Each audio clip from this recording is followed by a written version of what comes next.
गोटे कविता मोर उपस्थित कवि एवं कवयित्री मान कहवाक चाहे जे कहीं आध्यात्मिक कविता पाठोत्सव उत्पत्ति राष्ट्रीय श्री जगन्नाथ चेतना आध्यात्मिक साहित्य संसदर आवश्यकता कौन पड़ा।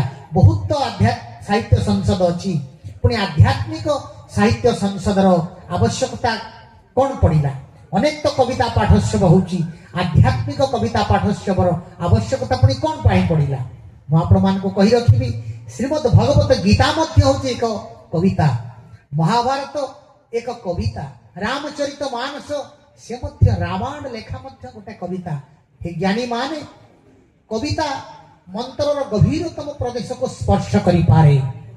प्रतिटी मनीष जेते बेले लोभ मोह काम क्रोध मद माश्चर्य कामिनी कांचन विभिन्न प्रकार रिपुमान भितर जर्जरित होता है।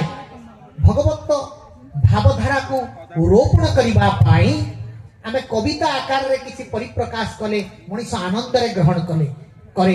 यदि श्रीमद भागवत गीता को कथार लेखा ही था, भागवत को कथार लेखा ही था, रामचरित मानस को गद्य आकार लेखा ही था, ताहले हुए तो आज लोक मैंने एते ग्रहण करू नथांते। आज घरे घरे पूरे पूरे रामचरित मानस भागवत पढ़ा जाऊ नथांता, बोधगम्य हो पारि नथांता, श्रुति मधुर हो पारि नथांता, अंतरर गभीरतम प्रदेश को स्पर्श करि पारु नथांता। अच्युतानंदंकर भविष्यत मालिका से मध्य कविता आपणकर जेते संत भीम भईकर लेखा से मध्य एक कविता, सारला दासंकर लेखा से मध्य एक कविता, पंचसखा मानकर लेखा मध्य से भी एक कविता। तेणु सेमाने मध्य कवि पदवाच्य। व्यास होउचंती कवि,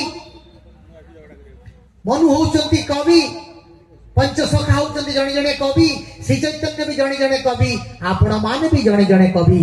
तेणु कौनसी गुण रे हे मोर कवि बंधु माने, हे कवयित्री माने, यदि व्यास होइपारन जणे कवि, यदि श्री चैतन्य जणे कवि, जणे पंचसखा यदि होउचंती कवि, ताहले आपण माने काहे कम केबे कम नुहे। तेणु कवि को उपयुक्त सम्मान ए समाज दौ, ए मनीष जाति दौ। आमे समस्ते सेही भली कठिन परिश्रम करिबा। आउ सबुर श्रेष्ठ आसन होउची आध्यात्मिक कविता। मु सोईथिली उठी पड़िली देखिली तमे ठिया हैछ, एहा कविता पदवाच्य मना नाही। ए भितरे भाव रही किंतु सबु वर्गर लोक मान को स्पर्श कला भलिया भाव एथरे नाही। जो आध्यात्मिक कविता रे जो भाव रही, तेणु आध्यात्मिक कवि मानकु, आध्यात्मिक कवयित्री मानकु मु एई अनुरणीय प्रतिध्वनितात्मक प्रेरणा प्रदान करबा को चाहे जे निश्चित भाव रे आपण मानकर लेखनी, आपण मानकर कवितार स्पर्श आगामी अत्याधुनिक जुगर युव समाजर अंतरर गभीरतम प्रदेश रे एक विशेष जगह नव एक विपदगामी युव समाज को आध्यात्मिक कवि मानकर लेखा एक दिग्दर्शन प्रदान करिवो, एक रास्ता मार्ग प्रदर्शन करिवो। सेहि पई राज्य स्तरीय आध्यात्मिक कविता पाठोत्सव, सेहि पई राष्ट्रीय श्री जगन्नाथ चेतना आध्यात्मिक साहित्य संसदर आवश्यकता रही। आउ मु प्रभु जगन्नाथंकर पदारविंदर प्रार्थना करिवि ओडिशार कवि मान को नहीं दिल्ली रे बॉम्बे रे जोठी मोर प्रवचन होउची ओडिया लोक मान अछंती सेठी मु आपणमानकर कविता कार्यक्रम रखिबि से सत्संग भितरे।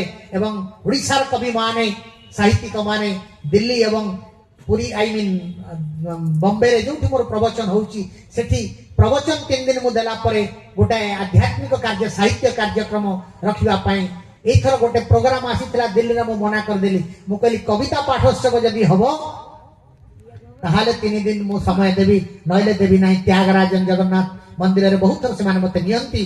तेणु मु आपण मानको सेही आध्यात्मिक अभिव्यक्ति परिप्रकाश करबा को चाहूची। हमर लेखा आध्यात्मिक लेखा एते बलिष्ठ होबा दरकार जेमति सबु प्रदेश लोक माने जगन्नाथ धाम आपण माने जगन्नाथ संस्कृति आपण माने आपण मानक लेखा आध्यात्मिक भावांतर को जीवंत करी गढ़ी तोलू एवं समग्र भारत वर्षर जेते साहित्य अछि, जेते सांस्कृतिक परंपरा रही, सनातन परंपरा जगन्नाथ चेतना को श्रेष्ठ मान्यता प्रदान करू, आपण माने श्रेष्ठत्व लाभ करंतु। एई होची मोर उद्देश्य। जय जगन्नाथ। मो समय तो बेसी नेबी नाही। परवर्ती कवि होचंती श्रीमती ममता पंडा।